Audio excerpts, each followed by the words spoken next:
नमस्कार। महर्षि अरविंद फाउंडेशन एवं ethnic science foundation की ओर से संचालित तत्वबोध भगवत गीता हिंदी के आज के व्याख्यान सत्र में आप सभी का हार्दिक अभिनंदन एवं स्वागत है। जैसा कि आप सभी को विदित है कि पिछले व्याख्यान सत्र में हमने अध्याय 6 तक का अध्ययन कर लिया था। आज से हम अध्याय 7 में प्रवेश करेंगे।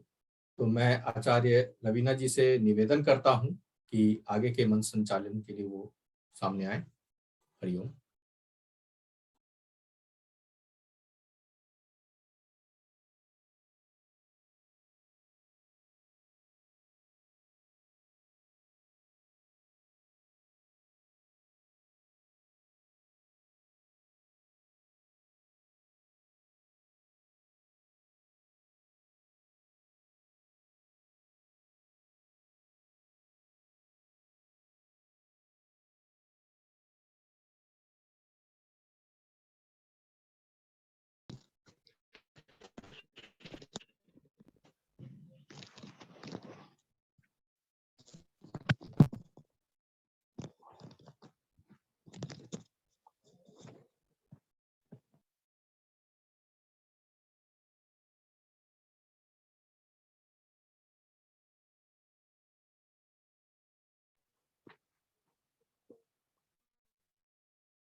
भैया हम शुरू कर सकते हैं जी।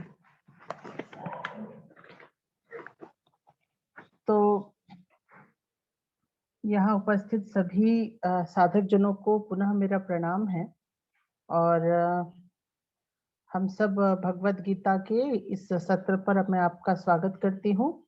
और जैसा कि आप सबको मालूम है कि आज हम नए अध्याय में प्रवेश करेंगे, अध्याय 7 में प्रवेश करेंगे। तो हमेशा की तरह भगवत गीता के चिंतन में प्रवृत्त होने से पहले प्रार्थना जो हम हमेशा करते हैं, उसके बाद हम अध्याय 7 के पे हम चिंतन मनन करेंगे। ओम अज्ञानतिमिरान्धस्य ज्ञानाञ्जनशलाकया चक्षुरोन्मीलितं येन तस्मै श्रीगुरवे नमः। सच्चिदानन्दरूपाय विश्वोत्पत्त्यादिहेतवे तापत्रय विनाशाय श्रीकृष्णाय वयं नमः। वसुदेवं सुतं देवं कंसचाणूर्णमर्दनं देवकी परमानन्दं कृष्णं वन्दे जगद्गुरुम्।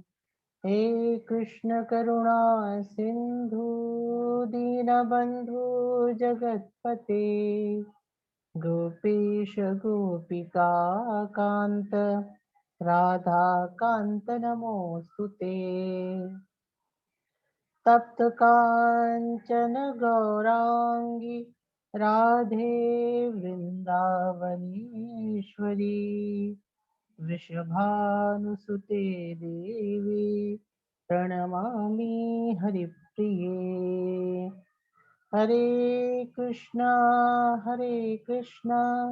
कृष्ण कृष्ण हरे हरे, हरे राम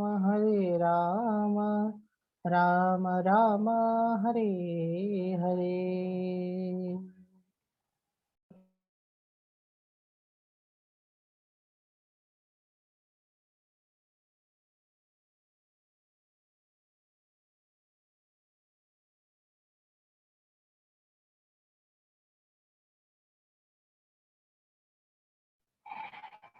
चलिए, तो आज हम भगवद गीता के 7वें अध्याय में प्रवेश कर रहे हैं। और जैसा कि आप सबको पहले भी मैं बता रही थी कि अलग अलग अध्याय अलग अलग विषयों पे बात करती है, और वो कहीं ना कहीं हमारे आध्यात्मिकता की सीढ़ियां हैं कि किस तरीके से एक व्यक्ति का आध्यात्मिक विकास होता है। उस विकास को ही अलग अलग अध्याय में अलग अलग माध्यम से इस भगवद गीता में समझाया गया। तो आप देखते हैं कि किसी भी व्यक्ति की जो आध्यात्म में प्रवेश होता है, आध्यात्म में जाना होता है, तो वो कैसा जाना होता है? कहीं ना कहीं एक विषाद और जिज्ञासा से। यही से हर व्यक्ति प्रवेश करता है। या तो वो संसार में बहुत दुख भोगता है, और दुख भोगने के बाद या तो वो परम शांति को पाना चाहता है, इतना विषाद में चला जाता है कि वो शांति की तलाश करता है। और अथवा दूसरा मार्ग होता है, जो व्यक्ति जिज्ञासु होता है, हमेशा नया नया नित्य नूतन नए जिज्ञासाओं को वो जानना चाहता है। तो आप देखेंगे कि आप भी आध्यात्म में आए हैं तो ये दो ही तरीकों से आए होंगे। या तो आपके जीवन में बहुत सारी परेशानियां, दुख, पीड़ाएं आई होंगी, या फिर आपकी जिज्ञासा ने आपको इस अध्यात्म के मार्ग पर लाया है। पर मुख्य रूप से यही दो कारण होते हैं। और भगवत गीता का अध्याय 1 का भी नाम यदि आप देखेंगे तो उसको भी कहा जाता है अर्जुन विषाद जिज्ञासा योग। किया तो यह अर्जुन की विषाद यहाँ पे था, और यहाँ पे जिज्ञासा भी अर्जुन का था। तो अध्याय 1 हमने देखा, खत्म किया, बात किया, चिंतन किया। उसके बाद जब कोई पीड़ा को लेके, जिज्ञासा को लेके आगे बढ़ता है, तो उसका दूसरा पड़ाव क्या होता है, दूसरा स्टेप क्या होता है कि उसको तुरंत ज्ञान दे दिया जाए, उसको बता दिया जाए कि तुम जिस पीड़ा को लेके आए हो, जिस जिज्ञासा को लेके आए हो, उसका यह ज्ञान है।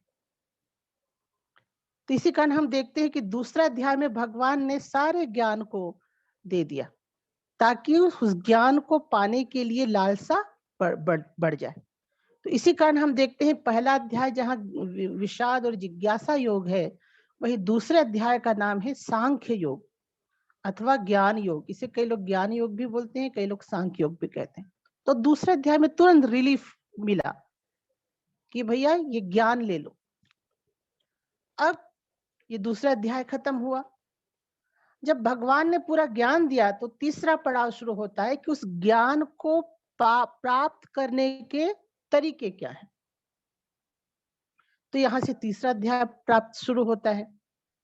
अब मैंने आपका कहना है, आप मुंबई में हैं, आप चाहते हैं कि मैं दिल्ली जाऊं, तो हमने फट से बता दिया कि देखो भाई, दिल्ली है वो भारत के उत्तर में है। तो पहला अध्याय खत्म हुआ जहां पे आपकी जिज्ञासा हुई। दूसरा अध्याय खत्म हो गया कि हमने दिल्ली के बारे में पूरा बता दिया। अब तीसरा पड़ाव क्या होगा?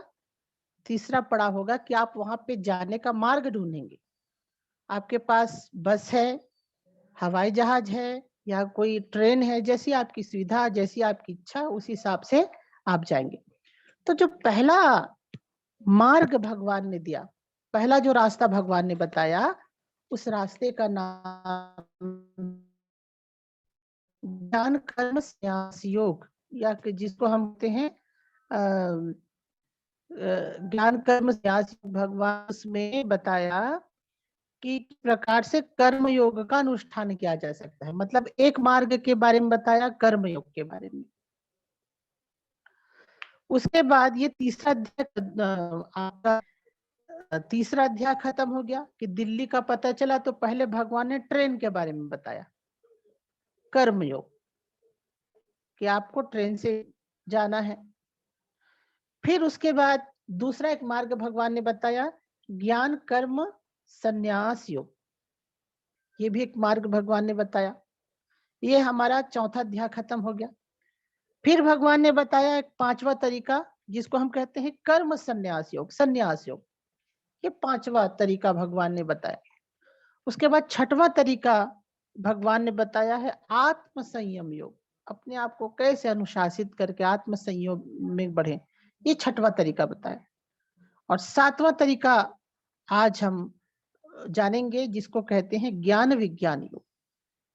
ये उस परम तत्व तक जाने का एक सातवां मार्ग है, सातवां तरीका है, जिसमें आज हम प्रवेश करने वाले हैं।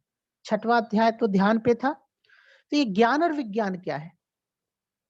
अध्याय का नाम ही है ज्ञान और विज्ञान। तो ज्ञान का मतलब क्या होता है, ज्ञान का और विज्ञान का मतलब क्या होता है, इसको हम जैसे ही समझेंगे हम इस अध्याय के विषय को समझ सकते हैं। तो देखिए,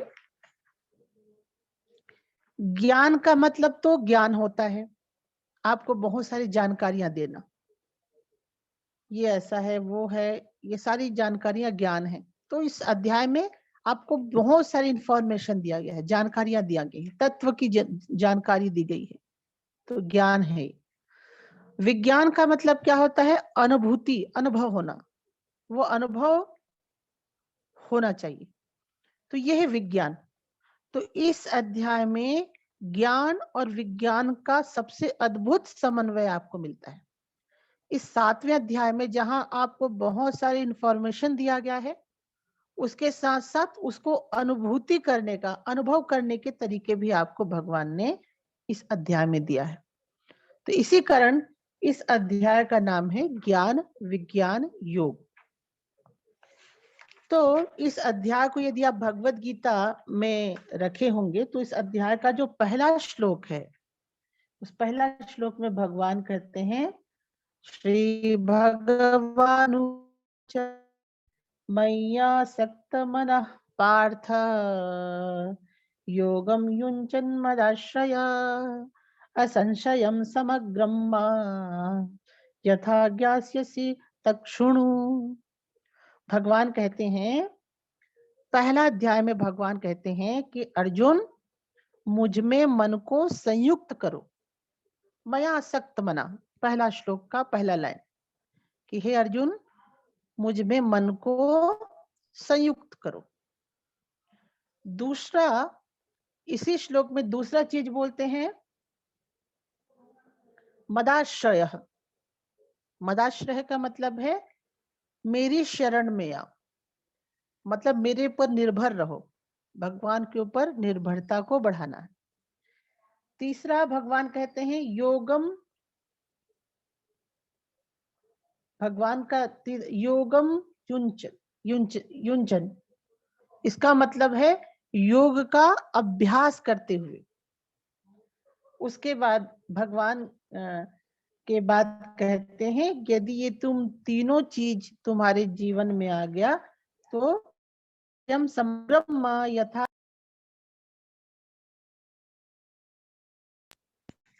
तो भगवान कहते हैं कि ये जब तीनों चीजें तुम्हारे जीवन में आ गई, आ जाएंगी, तो भगवान कहते हैं, बहुत बड़ी बात कहते हैं, भगवान कहते हैं असंशयम समग्रम यथा ज्ञास्यसि तच्छृणु।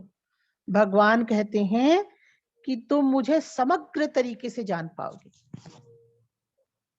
भगवान को अब एक नया शब्द भगवान ने जोड़ा कि समग्र तरीके से भगवान को जानने, इसका क्या मतलब हुआ?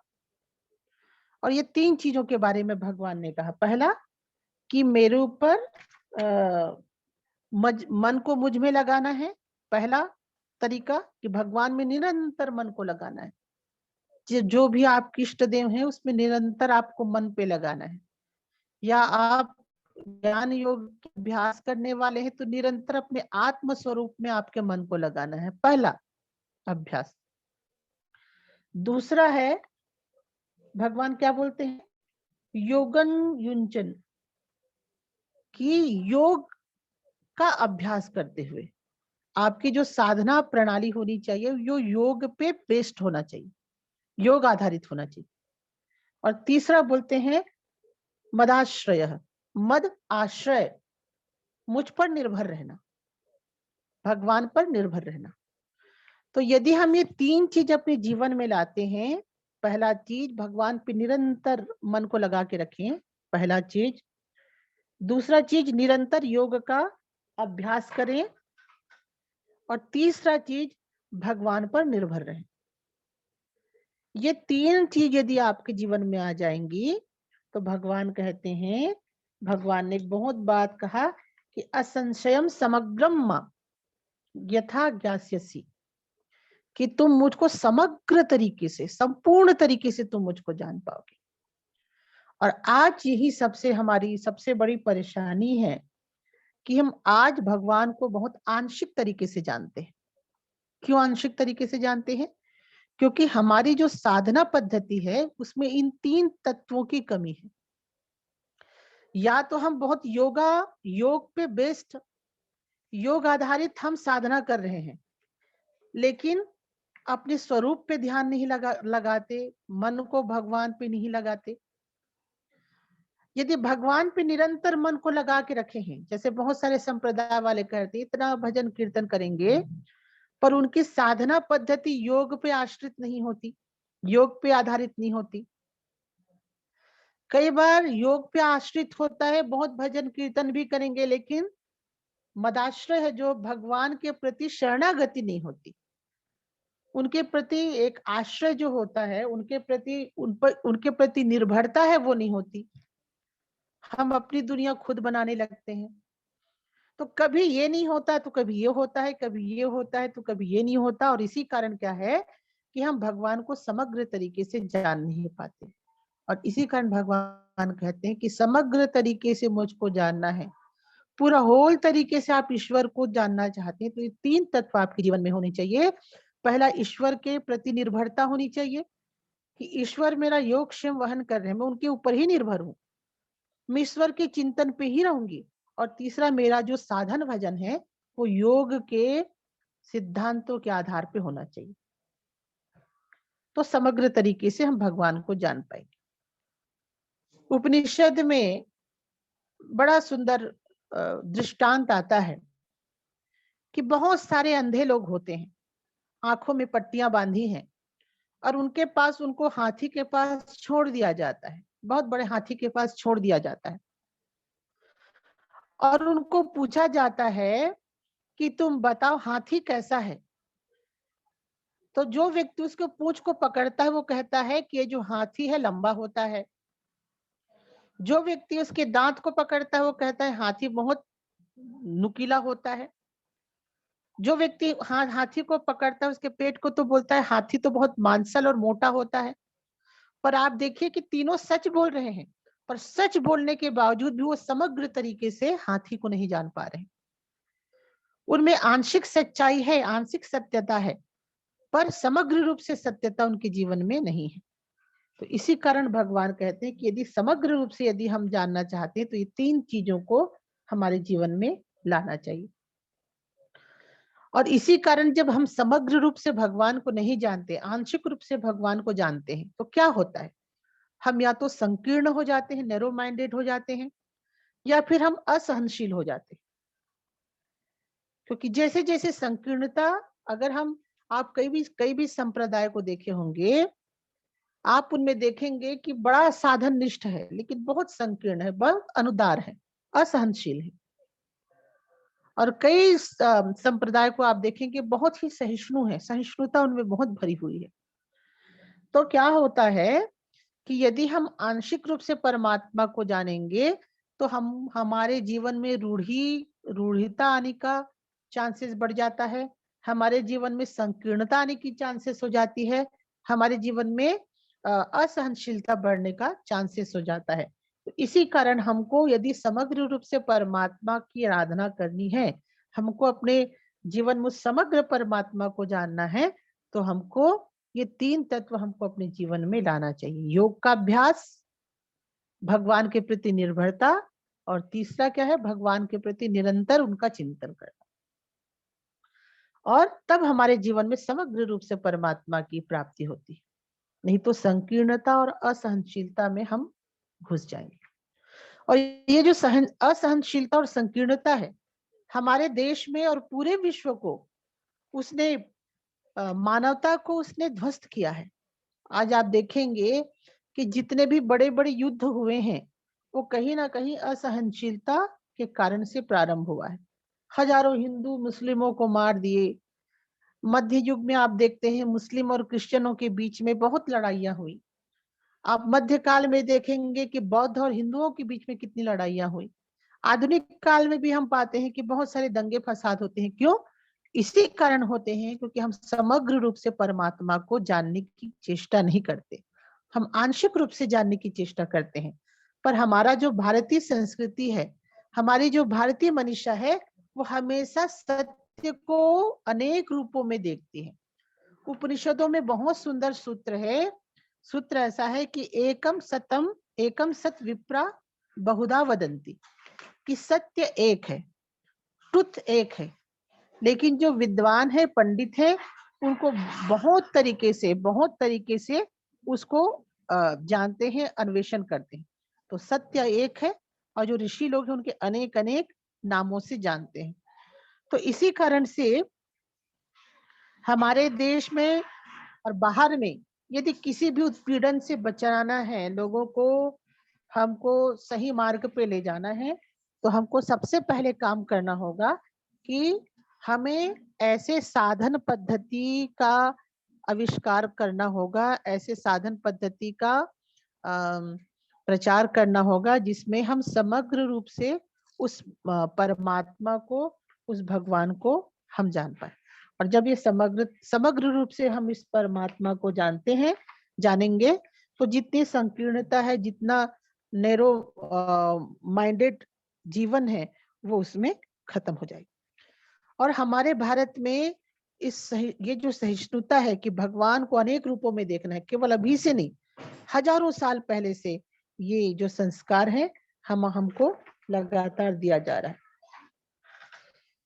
तो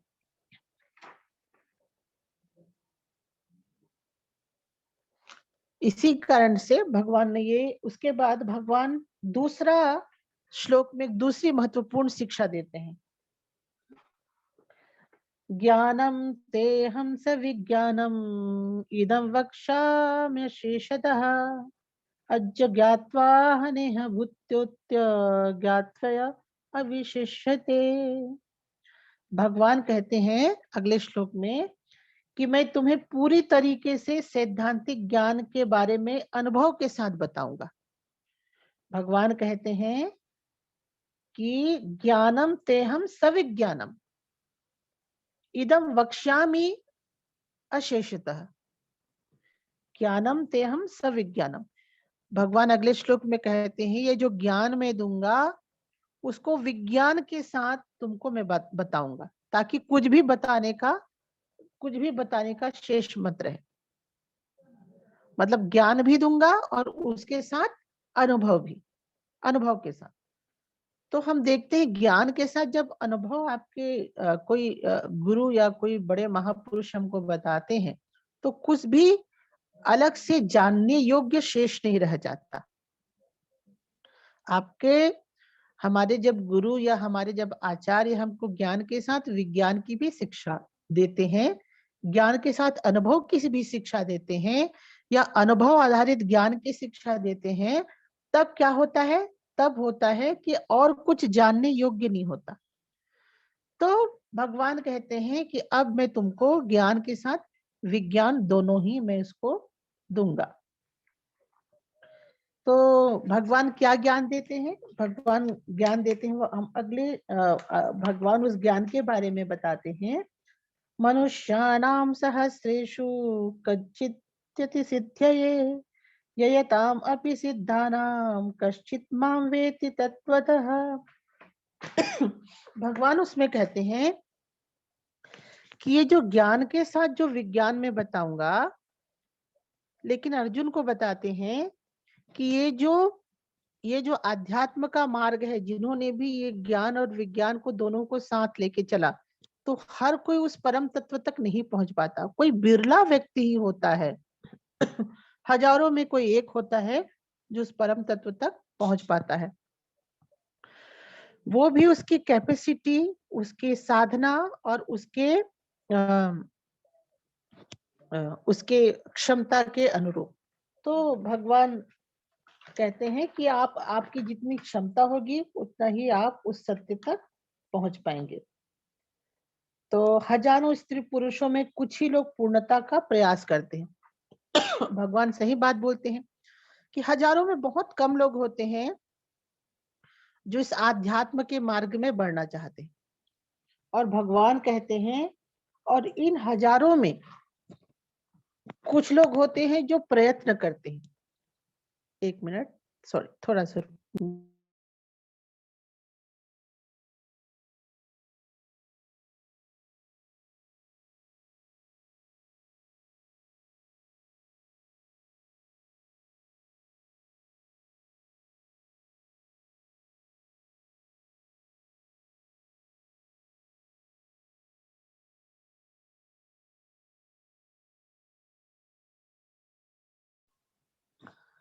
दूसरा, भगवान कहते हैं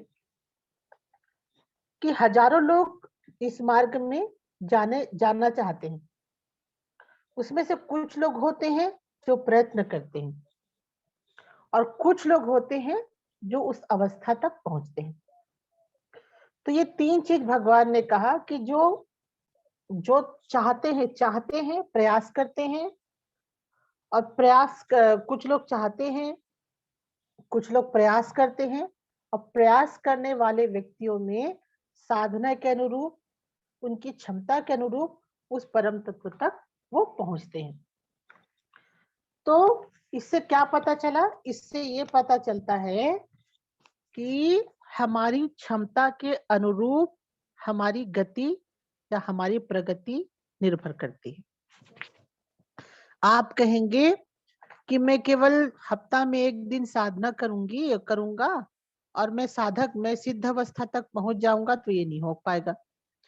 या हम केवल ये सोचेंगे कि हम केवल चिंतन करेंगे, हम केवल बहुत सारा पुस्तकीय ज्ञान पढ़ेंगे और साधना नहीं करेंगे और हम वहां पे पहुंच जाएंगे, ये भी नहीं हो पाएगा। तो क्या होगा कि भगवान कहते हैं कि जितनी आपकी क्षमता होगी, जितनी आपकी साधना होगी, उसके अनुरूप आपका डेवलपमेंट होगा। इसी कारण भगवान कहते हैं कि कई लोग क्या करते हैं, इच्छा करते हैं। हजारों लोग इच्छा करते हैं, उसमें से कई लोग क्या करते हैं, प्रयत्न करते हैं। और जो प्रयत्न लगातार करते हैं, उसमें से कुछ लोग उस परम सिद्धि तक, उस परम तत्व तक वो पहुंच जाते हैं। जैसे आपने देखा होगा कि जब हम ओलंपिक में देखते हैं ना कि बहुत सारे दौड़ने के लिए खड़े होते हैं, लाइन से अलग अलग देश के लोग खड़े होंगे, इंडिया के, चाइना के, जापान के, कंबोडिया के। और जैसी सीटी बजती है, सब लोग दौड़ना प्रारंभ करते हैं। पर पहला कौन पहुंचता है? वही व्यक्ति पहुंचता है जो बहुत पहले अभ्यास किया हुआ हो। जिसके अभ्यास नहीं है, जिसके अंदर क्षमता नहीं है, जो साधना को नियमित रूप से नहीं किया है, वो इस दौड़ में थोड़ा हो सके तीसरे नंबर पे आ जाएगा, चौथे नंबर पे आ जाएगा, पांचवें नंबर पे आ जाएगा। लेकिन वही व्यक्ति आगे तक पहुंचता है जो पूर्व में अपनी क्षमताओं को बढ़ाता है। इस कारण हमें क्या करना चाहिए? अपनी क्षमताओं को बढ़ाने का प्रयास करना चाहिए। अपने साधना को ज्यादा से ज्यादा करने की कोशिश करनी चाहिए, क्योंकि हमारे साधना के अनुरूप ही हमको हमारा रिजल्ट मिलेगा। हमारे साधना के अनुरूप ही हमारी गति होगी, हमारे साधना के अनुरूप ही हमको उसका परिणाम मिलेगा। और ये केवल दौड़ने की ही बात नहीं, ये आप आम जिंदगी में भी आप देखेंगे कि हजारों बच्चे पढ़ाई करते हैं, पर उसमें जो पहला दूसरा कौन आता है? जो लगातार सालों साल पढ़ाई किया। ऐसा तो कभी होगा नहीं कि रातों रात हम पढ़ाई किए, दूसरे दिन हमारा फर्स्ट डिवीजन में पास हो जाएंगे, प्रथम आ जाएंगे। तो भगवान कहते हैं कि कोई भी रिजल्ट तक पहुंचने के लिए सबसे पहली आवश्यकता है इच्छा करना। उसके बाद दूसरा चीज भगवान कहते हैं कि प्रयत्न करना। और भगवान कहते हैं कि प्रयत्न के आधार पर जो बहुत ज्यादा ये जो तीन चीजें जिसके जीवन में होगी, अब प्रयत्न तो हर कोई करता है, पर ये जो तीन चीजें उसके जीवन में होनी चाहिए, भगवान के प्रति निर्भरता, योग आधारित आपकी साधना, और तीसरा चीज है भगवान के प्रति मन मन का भगवान में मन को लगाए रखना। तो जब आप प्रयत्न करते हैं और ये जब तीन तत्व आपके जीवन में आते हैं, तो भगवान कहते हैं कि वो व्यक्ति फिर सफल हो जाता है। क्योंकि मनुष्याणाम सहस, इतने मनुष्य में कोई भी बिरले व्यक्ति वहां तक पहुंचता है, क्योंकि हम साधना भी करते हैं, पर ये जो 3 तत्व जो भगवान ने हमको बताया है वो आगे हम नहीं कर पाते। अब उसके बाद भगवान क्या कहते हैं, भगवान ने ये बताया कि मैं ये जो ज्ञान है तुमको मैं तत्वतः रूप से बताता हूँ, तत्व रूप से बताता हूँ। तो क्या ज्ञान बताते हैं, अब देखिए यहाँ से फिर भगवान हमको नया ज्ञान बताना शुरू करते हैं। भगवान कहते हैं भूमिरापो नल वायु खम मनो बुद्धिरेव च अहंकार इति यम में भिन्ना प्रकृतिष्ठधा। भगवान कहते हैं कि ये जो प्रकृति है, ये जो मेरी प्रकृति है, ये जो आप नेचर देख रहे हैं, प्रकृति को देख रहे हैं, तो वो 8 प्रकार के रूपों में विभक्त होता है। कौन कौन से 8 प्रकार होते हैं?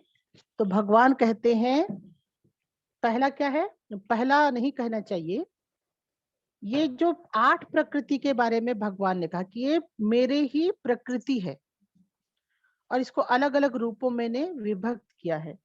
तो पहला बोलते हैं भूमि, भूमि मतलब धरती, भूमि तत्व। दूसरा है आपो, आपह मतलब जल। तीसरा है अनलह, अनलह मतलब क्या होता है, अग्नि। उसके बाद वायु मतलब हवा, अखंभनो मतलब आकाश, और मन और बुद्धि और अहंकार। तो ये 8 तत्व होते हैं भगवान की प्रकृति में, या भगवान कहते हैं कि उनकी जो प्रकृति है 8 रूपों में विभक्त होती है। ज्यादा अच्छा इसका उदाहरण होगा, ये 8 रूपों में अपने आप को प्रकट करती है। 5 तत्व, मन बुद्धि और अहंकार। और इसके बारे में आप सभी जानते हैं, क्योंकि आप सभी भूत शुद्धि का तो क्लास अटेंड करते हैं, आप करते हैं, तो आप इन 5 तत्वों के बारे में जानते हैं, अहंकार, मन और बुद्धि। तो ये भगवान की प्रकृति है। उसके बाद भगवान 5वें नंबर पे क्या कहते हैं, भगवान 5वें नंबर पे कहते हैं अपे अपरेयम इतस्त्वान्या प्रकृतिम विधि में पराम जीव भूता महाबाहो यदिदिम धार्यते जगत। भगवान कहते हैं कि ये जो भगवान की 2 प्रकृति है, भगवान ने कहा कि उनकी 2 प्रकृति है। पहली है निम्न प्रकृति और दूसरा है उच्चतर प्रकृति। तो जो निम्न प्रकृति है उसमें क्या क्या आते हैं, ये 5 उसके रूप हैं भगवान के। निम्न ऊपर नहीं कहना चाहिए, भगवान की 2 प्रकृति है, परा प्रकृति, अपरा प्रकृति। ठीक, तो परा प्रकृति में क्या क्या आते हैं, ये 8 रूप आते हैं, 8 रूप, उस प्रकृति के 8 रूप। क्या? भूमि, जल, अग्नि, हवा, आकाश, मन, बुद्धि और अहंकार। ये जो 8 रूप हैं वो भगवान की परा प्रकृति है। ठीक, ये तो आपको समझ आ गया।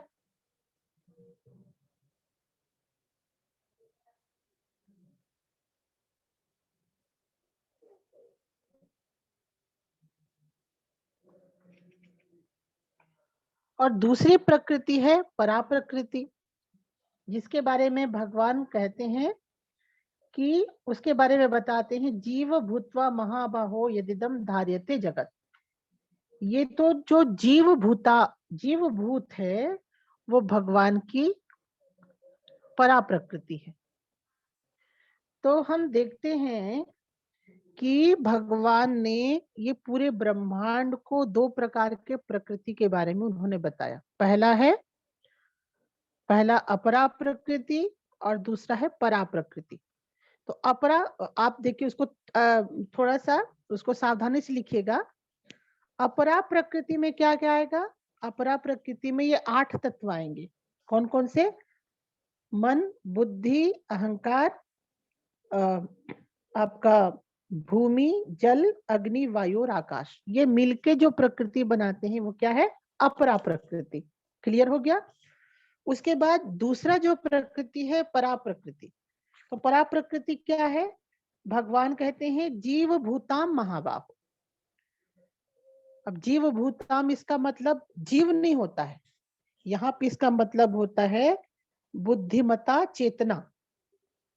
बुद्धिमता चेतना को आप इंग्लिश में क्या बोल सकते हैं? आप इसको बोल सकते हैं इंटेलिजेंस कॉन्शियसनेस। इंटेलिजेंस कॉन्शियसनेस, इसको आप बोल सकते हैं बुद्धिमता चेतना। जीव भूताम, क्यों इसको जीव भूताम इसको क्यों बोलते हैं? जीव को यदि हम शरीर रूप में मानेंगे तो हमारा जो शरीर है वो तो 5 तत्व से मिलके बना होता है। मन बुद्धि अहंकार 3 हो, ये 3 और तत्व जोड़ दो। और जब भगवान बोल रहे हैं कि मन बुद्धि अहंकार और 5 तत्व उनकी अपरा प्रकृति है, तो हमारे शरीर में 5 तत्व भगवान की अपरा प्रकृति हुई। तो जीव क्या है? भगवान की परा प्रकृति। तो जीव भूताम का मतलब क्या होगा? अब ये 5 8 तत्व के बाद 5 तत्व और मन बुद्धि अहंकार के बाद कौन सा तत्व बचता है? एक ही तत्व बचता है, वो क्या है? आपका इंटेलिजेंस कॉन्शियसनेस, आपका एक चेतना ही बचता है।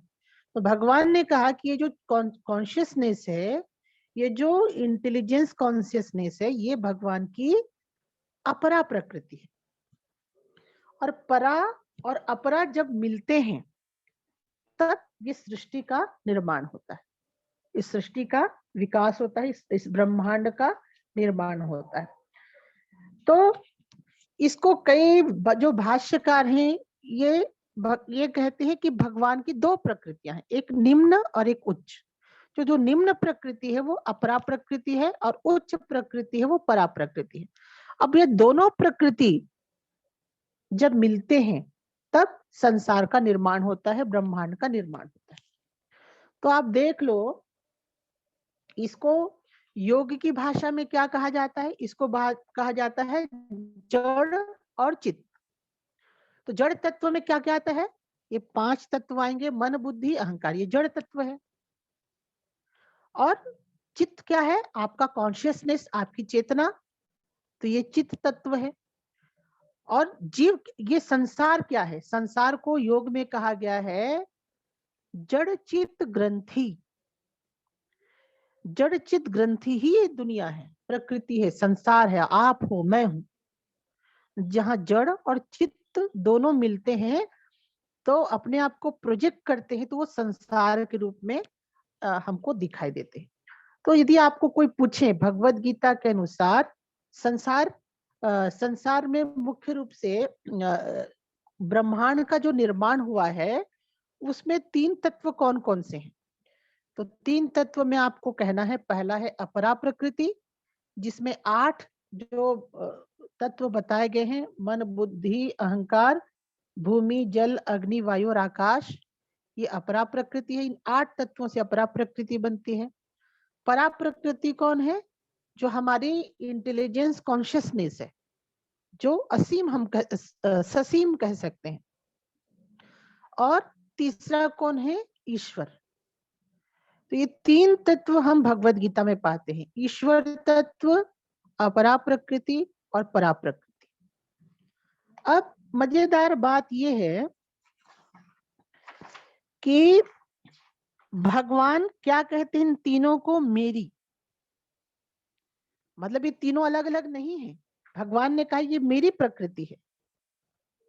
तो ये 3 अलग अलग तत्व नहीं है, ये तीनों एक होकर भी अलग अलग है। जैसे शास्त्र उदाहरण देते हैं, अग्नि और उसकी दाहिका शक्ति और चिंगारियां। कोई भी अग्नि जलता है तो इसमें 3 चीज होते हैं, या तो चिंगारी होगा, आप देखेंगे अग्नि के आजू बाजू चिंगारियां होती हैं, अग्नि होता है और उसकी दाहिका शक्ति मतलब जो उसका टेम्परेचर होता है, तो उसका टेम्परेचर भी अलग है, अग्नि अलग है और उससे उत्पन्न होने वाली चिंगारियां भी अलग है, लेकिन फिर भी तीनों एक हैं, तीनों में अंतर नहीं है। आप कभी रोटी पकाए होंगे तो जब आप रोटी पकाते हैं तो देखेंगे, आप जैसे ही आटा को गूंथ के रोटी को तवा में डालेंगे तो तवा क्या होगा, रोटी फूल जाएगी। तो आप देखेंगे कि ऊपर का भाग अलग है, नीचे का भाग अलग है, और बीच में जो हवा है वो अलग है, लेकिन तत्व रूप से तीनों भी एक है, तात्विक रूप से।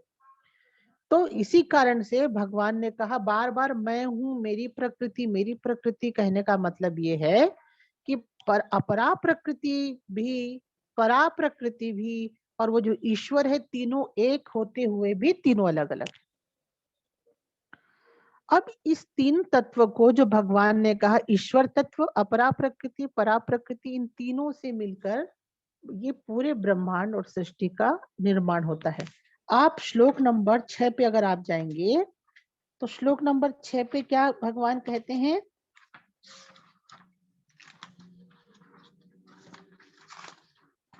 सॉरी,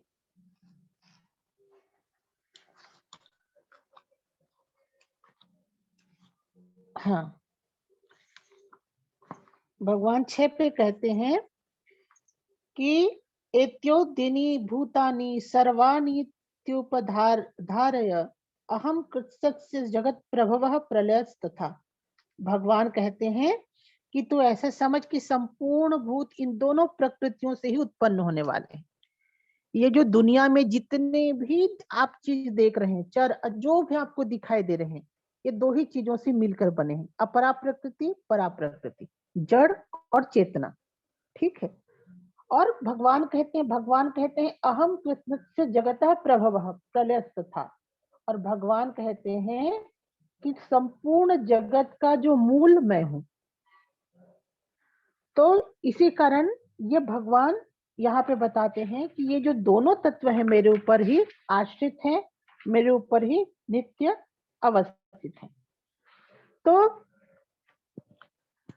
तो अब हम क्या करें, तो अब हमको ये तीन स्वरूप भगवान ने बताया। कोई भी जो ब्रह्मांड है, सृष्टि है, आज का आधुनिक विज्ञान भी इन सब चीजों को ठीक अब धीरे धीरे समझेगी। ये जो पूरी दुनिया है, सृष्टि है, तीन तत्व से मिलकर बनी हुई है। परा प्रकृति जिसमें मन, बुद्धि, अहंकार, आपके 5 तत्व आ जाएंगे। और दूसरा है परा प्रकृति, आपकी चेतना, जिसको आप इंटेलिजेंस, कॉन्शियसनेस कह सकते हैं। और जो तीसरा चीज है ईश्वर तत्व, वह जो ब्रह्म तत्व है। तो ब्रह्म, प्रकृति, ये जड़ और चेतना और ये ब्रह्म तत्व तीनों मिलके ही ये पूरे ब्रह्मांड है। मतलब अपने आप को ब्रह्मांड के रूप में प्रोजेक्ट किए हैं, अपने आप को ब्रह्मांड के रूप में अभिव्यक्त किए हैं। अब इन तीन तत्वों का जानकारी होना जरूरी है। तो हम कौन है, हमारा स्वरूप क्या है? हमारा स्वरूप ब्रह्म है। तो हमको क्या करना चाहिए? हमको चिंतन से बार बार चिंतन से कोशिश करना चाहिए कि मैं अपरा प्रकृति नहीं हूं। मैं अपरा प्रकृति से क्या हूं? एक शुद्ध चेतना हूं। और शुद्ध चेतना में जब आप पहुंच जाते हो तो फिर आपको कहना चाहिए कि मैं शुद्ध चेतना के भी ऊपर की सत्ता हूं, मैं कृष्ण हूं, मतलब मैं स्वयं वो ब्रह्म हूं।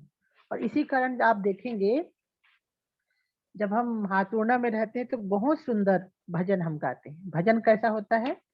भजन कहता है, मनोबुद्धि अहंकार चित्तानि नाहं, न च श्रोत्र जिह्वे न च घ्राण नेत्रे न च व्योम भूमि न तेजो न वायु चिदानंद रूपः शिवोहम शिवोहम। तो भगवान कहते हैं कि भली दुनिया इन तीन चीजों से मिलकर बनी हुई है, लेकिन आपका जो असल स्वरूप क्या है? वो ब्रह्म है, जिस पर ये दोनों चीजें आश्रित हुई है। आप अपने आप को वायु मानेंगे, गलत। आप अपने आप को पृथ्वी मानेंगे, गलत। आप अपने आप को आकाश मानेंगे, अग्नि मानेंगे, गलत। आप कई बार आप साधना करेंगे, अपने आप को अहंकार मानेंगे, गलत। मन मानेंगे, गलत। बुद्धि मानेंगे, गलत।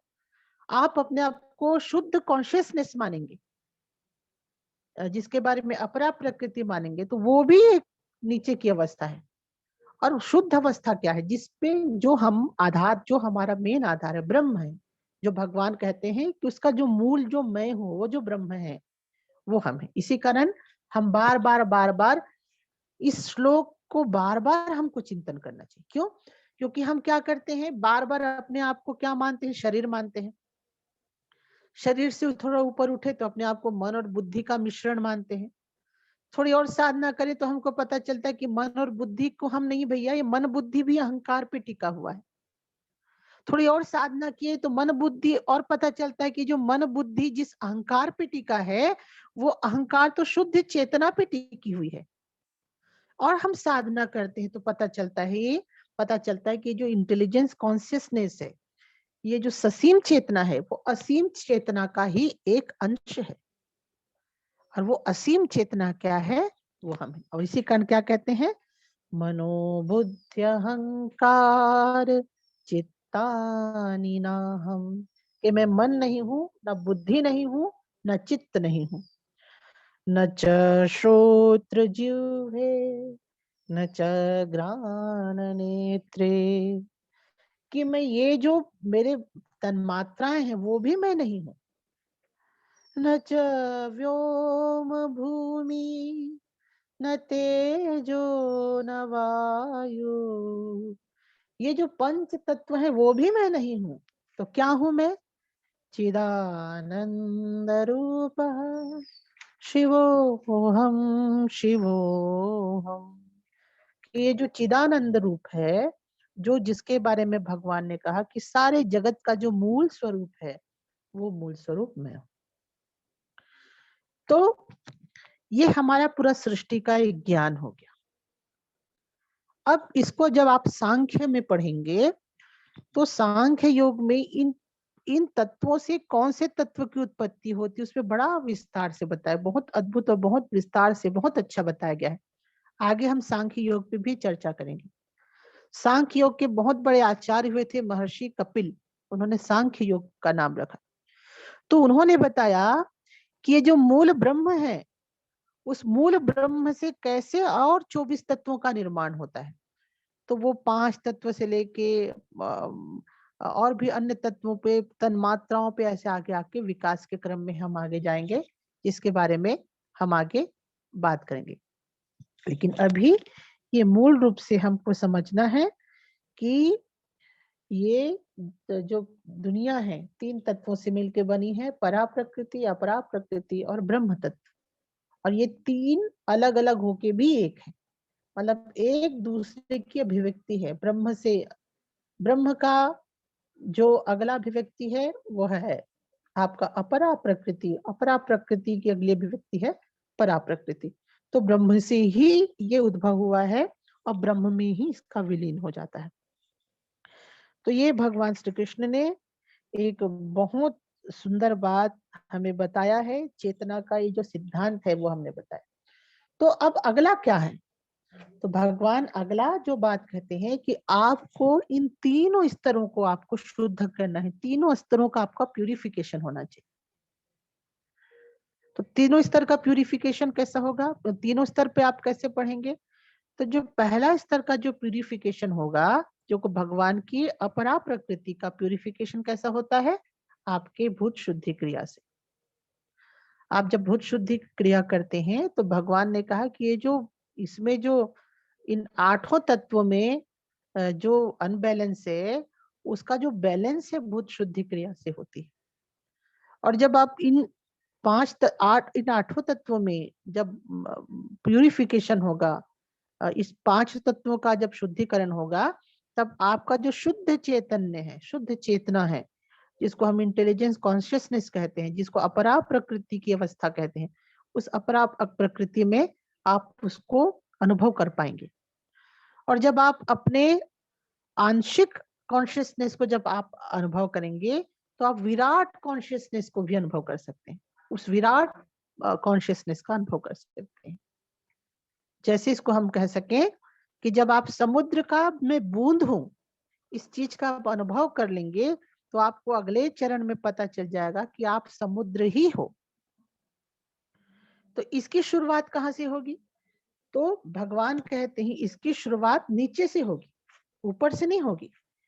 इसी कारण क्या होगा कि हमारा जो गुरु परंपरा से जो हमको साधना मिला है, हमको गुरु परंपरा से जो साधना मिलती है, उसमें हम पहले क्या करते हैं, अपनी अपरा प्रकृति का की शुद्धिकरण का काम करते हैं। अपरा प्रकृति का जब शुद्धिकरण होता है तो हम परा प्रकृति की ओर बढ़ते हैं, और उसके बाद फिर शुद्ध चैतन्य जो हमारा स्वरूप है, ब्रह्म स्वरूप है, उस पे हम पहुंचते हैं। तो इसी कारण क्या होता है, बार बार भगवान, हम क्यों बोलते हैं कि हमारा जो सिद्धांत है वो भगवत गीता के सिद्धांतों के ऊपर आधारित है। मैं आपको बताना चाहूंगी, हमारे इस प्लेटफॉर्म पे दूसरे धर्मों के बारे में निंदा नहीं करना है, न संप्रदायों का यहाँ पे टीका टिप्पणी करना है, पर एक बात हम आपको बताएं, भगवान श्री कृष्ण पे को लेके बहुत सारे संप्रदाय हैं जो कृष्ण को मान के अपना आदि प्रवर्तक मानते हैं, कृष्ण को सब कुछ मान के चलने वाली बहुत सारी संप्रदाय हैं, नाम मैं नहीं लूंगी। उन संप्रदायों की भी आप साधना पद्धति देखेंगे तो भगवत गीता के सिद्धांतों पर आधारित नहीं है। भले ही वो कृष्ण और कृष्ण को लेके बहुत बात करेंगे, भगवत गीता के सिद्धांत यदि भगवान श्री कृष्ण के उपदेशों का सही रूप से यदि कहीं पे उसकी साधना पद्धति सिखाई जा रही है तो वो अपना पीडीएल है। भगवान कह सकते थे ऐसा कर लो वैसा कर लो, भगवान क्यों बार बार इन इन तत्वों के बारे में बता रहे हैं? क्योंकि भगवान कहते हैं कि जो सीढ़ी है हमेशा नीचे से ऊपर होता है। ऐसा नहीं होता कि आप ऊपर से आए और नीचे ऊपर से ही ऊपर पहुंच गए, ऐसा नहीं होता। पहला, दूसरा, तीसरा, चौथा, पांचवा कदम। इसी कारण भगवान पहले इस श्लोक में सबसे पहले अपने अपरा प्रकृति के बारे में बताते हैं कि भैया शुद्ध कॉन्शियसनेस तो बहुत बात की बात है, पहले तो हम अपने अपरा प्रकृति को ही ठीक कर लें। अपने अग्नि तत्व, अग्नि तत्व, जल तत्व, भूमि तत्व, आकाश तत्व, वायु तत्व को पहले ठीक करें, पहले उसकी शुद्धिकरण करें। जब ये 5 तत्व की शुद्धि हो जाएगी तब आपका जो बुद्धि तत्व है, अहंकार तत्व है, चित्त तत्व है, उसकी शुद्धि ऑटोमेटिक हो जाएगी। और जब ये तीनों पांचों तत्व के बाद जब ये 3 तत्व की ऑटोमेटिक जब शुद्धि हो जाएगी, इसका फल है ये 3 तत्व की शुद्धि होना। आप 5 तत्व का प्यूरिफिकेशन करेंगे तो इसका जो फल होगा कि आपका मन, बुद्धि, अहंकार शुद्ध हो जाएगा। और जब आपका मन, बुद्धि, अहंकार शुद्ध हो जाएगा तब अब आप परा प्रकृति की अवस्था में पहुंचेंगे। और जब आपकी परा प्रकृति की अवस्था में पहुंचेंगे उसके बाद फिर आप उस जो असीम जो ब्रह्म तत्व है वहां तक आप पहुंचेंगे। तो इसी कारण हम बहुत सौभाग्य हमको प्राप्त हुआ है कि हम ऐसे गुरु परंपरा में साधना लिए हैं, हम ऐसी गुरु परंपरा से दीक्षा लिए हैं जो भगवत गीता के सिद्धांतों के आधार पर साधनाओं के क्रम को रखा है। उनके सिद्धांत पे इन साधनाओं के क्रम को हम पा सकते हैं।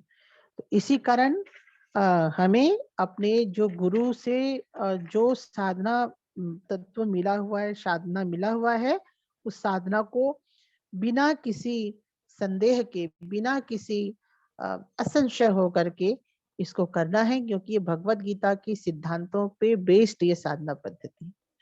तो हमने आज इस प्रकार से देखा कि किस तरीके से हमारी सृष्टि का निर्माण हुआ है और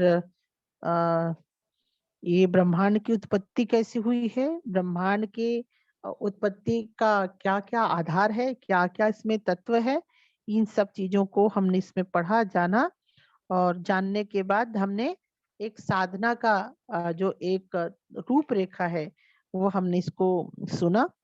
और भगवान कृष्ण क्या कहते हैं? भगवान कृष्ण यही कहते हैं कि आपका जो शुद्धतम स्वरूप है, जो कहते हैं कि वो मैं हूं, तो उसका यही है कि इस भौतिक जगत से, इस भौतिक शरीर का जो बंधन है, जकड़न है, जो हम भ्रमवश मान लिए हैं, उससे छोड़ना या छुड़ाना ही तो साधना है। जब आप अपने असीम स्वरूप की प्राप्ति करेंगे, वही वही परम तत्व, वही तक हमको जाना है। और इसकी शुरुआत होती है अपरा प्रकृति के शुद्धिकरण से।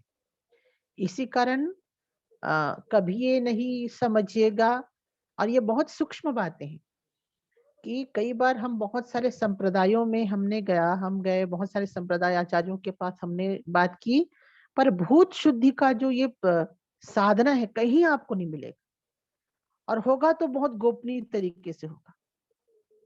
और भगवान कहते भी है ना, भगवान आप देखें, आप चौथे अध्याय में पढ़े होंगे, भगवान ने कहा कि ये जो उपदेश है, ये जो साधना पद्धति है, मैंने सूर्य को दिया, और सूर्य के बाद ये परंपरा लुप्त हो गई, ऐसा भगवान कहते हैं। तो ये जो परंपरा लुप्त हो गई है, इस परंपरा का पुनरुद्धार शिव शक्ति ने किया, और जिस जो परंपरा है हमारे तक आया, यही वो लुप्त परंपरा है जिसके बारे में भगवान ने बात की। भगवान ने जिस परंपरा को कहा कि ये जो ज्ञान की परंपरा है बीच में लुप्त हो गई थी, योग्य व्यक्ति नहीं मिल रहे थे, यही लुप्त परंपरा भी पुनर्जीवित हुई है। तो इसी कारण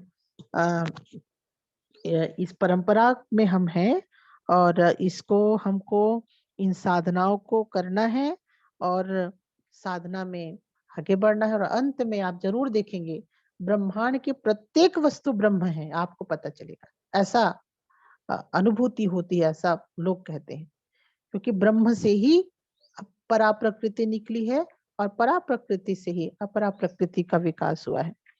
तो और यही वेदांत भी यही बात कहता है, यही आपके दूसरे धर्म कहते हैं, यही भगवान बुद्ध। आजकल हम देखते हैं सोशल मीडिया में एक बड़ा गजब का डिबेट चलता रहता है कि हम बौद्ध हो गए, हम यहाँ जाके बुद्ध धर्म की शिक्षा ले लिए। बुद्ध धर्म और भगवत गीता के सिद्धांत अलग अलग नहीं है।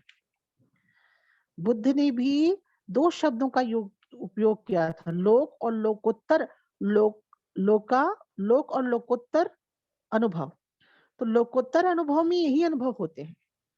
बुद्ध का जो निर्वाण है वो यही परम तत्व ही है। भले बाद में उनके शिष्यों ने उसको शून्यवाद के नाम से प्रचारित किया, उनके शिष्यों ने उसको शून्यवाद नाम दिया, उनके शिष्यों ने उनको अनीश्वरवाद कहा, उनके शिष्यों ने और भी उस चीजों को अलग अलग दर्शन बताए। पर अंत में लेकिन भगवान बुद्ध जो अंतिम जो तत्व है उसको ब्रह्म तत्व को ही मानते थे। और इस कारण कहते जब उनको पूछा जाता था ब्रह्म कैसा है तो वो कुछ नहीं बोलते थे, वो चुप रहते थे। क्यों? क्योंकि जो ब्रह्म तत्व है उसको बोला ही नहीं जा सकता। उपनिषदों में भी इसको नेति नेति कहा गया है, किसका इसको आप बोल ही नहीं सकते। जैसे हम आपको शक्कर खिला दें और आपको पूछे कि कैसा लग रहा है, आप बोलोगे मीठा लग रहा है। और जब हम आपको पूछे मीठा क्या होता है, तब आपके पास इंग्लिश आप जानते हैं, हिंदी जानते हैं, कितने वर्ण माला जानते हैं, कितने व्याकरण को आप पढ़े, लेकिन मिठास को आप बता नहीं पाएंगे। मिठास को तो आप तभी बता पाएंगे जब आप दूसरे के मुंह में भी शक्कर को डालेंगे। तो इसी कारण ब्रह्म तत्व के बारे में जब बुद्ध को पूछा गया तब वो भी चुप हो गए, जब महावीर को पूछा गया तब वो भी चुप हो गए। यही वो परम ज्ञान है जिसको भगवान श्री कृष्ण ने बताया। ये वही परम ज्ञान है जो हमको हमारे जो पूर्वज हैं उसको देते आए। लेकिन बाद में ये सब पॉलिटिक्स हुआ, राजनीति हुआ, और हम अलग अलग संप्रदाय, अलग अलग धर्मों में हम लोग बढ़ गए। तो हमने क्या देखा? हमने ये देखा कि हमारी साधना का, हमारे आध्यात्मिक साधना का जो मूल तत्व क्या है?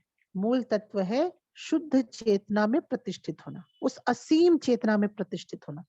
वो जो सुपर कॉन्शियसनेस है, वो जो अनंत जो चेतना है, उस अनंत चेतना में ही, जिसको हम ब्रह्म कहते हैं, उसमें ही मिल जाना, उसी के बोध को प्राप्त करना ही आत्म स्वरूप को जानना है, आत्मा को जानना है, भगवान का दर्शन करना है। भक्तों की भाषा में गोलोक जाना है, कृष्ण भक्तों की भाषा में, राम भक्तों की भाषा में साकेतपुरी में जाना है, विष्णु भक्तों की भाषा में बैकुंठ जाना है, और शिव भक्तों की भाषा में शिवलोक जाना है।